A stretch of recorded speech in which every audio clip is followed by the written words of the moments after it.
Another reading, the Great Treatise, the Stages of Enlightenment. Prevent your unhappiness thinking. Since the mind is not material, it cannot be directly harmed by others. While the mind is then directly harming the body cannot be harmed by contempt of excessive speech and unpleasant words. This harm neither body nor mind, so I should be delighted. When you prevent your unhappiness, you do not give rise to hostility, just does engage in the bodhisattva deed says. Since the mind is not physical, no one can ever destroy it. It is strongly attached to the body, and so it's harmed by physical suffering. Contempt, offensive speech, and unpleasant words do not harm the body. Then why, mind, are you so angry? Sharava said, no matter what the three Geshes, Kanglung-ba, Neu-sur-ba, Sneu-zur-ba, and Drag-ba, Grab-ba heard, it was no different from speaking to dirt and rocks, so they remained happy. Since everyone nowadays reacts quickly to what he said, they become unhappy. When somebody whispered to Shendong, the Sen stone, he said this and then that. Shendong replied, people also say things behind this king's back. You have committed the physical speech, so confess it. When someone said to the yogi, Shai Rab Dorjai, says Rab Urje, people were talking about us and saying that our attendants are two legs, he replied. Well, the talk of the people will be about people. What else would they talk about?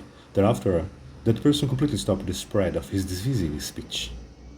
Objection. When someone has contempt for me, etc., other people will not like me, so this is why I'm unhappy about it. Reply. This would have some truth if others' dislike were to harm you. However, since their dislike does nothing to you, give up your unhappiness about others' contempt. Engage with the deed says, what others dislike for me does not devour me.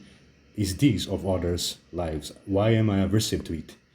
Objection. Indeed, I am not harmed by their dislike, but independence on it may be hindered in acquiring things from them. So I will get angry at those who have contempt for me, scorn me, or say unpleasant words to me. Reply. Even if you acquire things, you must leave them whereas the sin of your anger at them will follow you.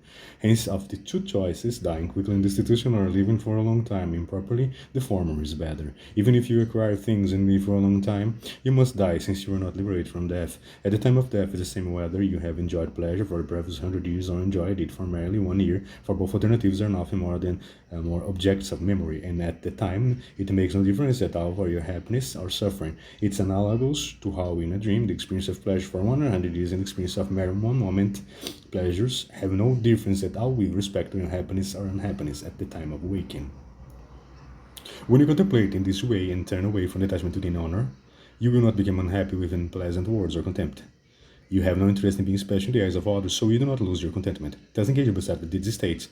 While I do not like contempt and so forth, because they interfere with my prosperity, I leave my acquisitions here, but firmly keep my sins. Bad that I die today, that I live long and proper life. Those like me, might live a long time, but then there is only the suffering of death. Someone might wake from a dream after experiencing happiness for 100 years. Another might wake from a dream after experiencing happiness for a mere moment. For both persons, one day awakened happiness does not return. It is like at the time of death, whether your life was long or short. After acquiring many things, I may enjoy pleasure for a long time, but just like one robbed by a thief, I will leave naked and empty-handed. That's just another reading. The Great Treatise, Volume 2, and that's it.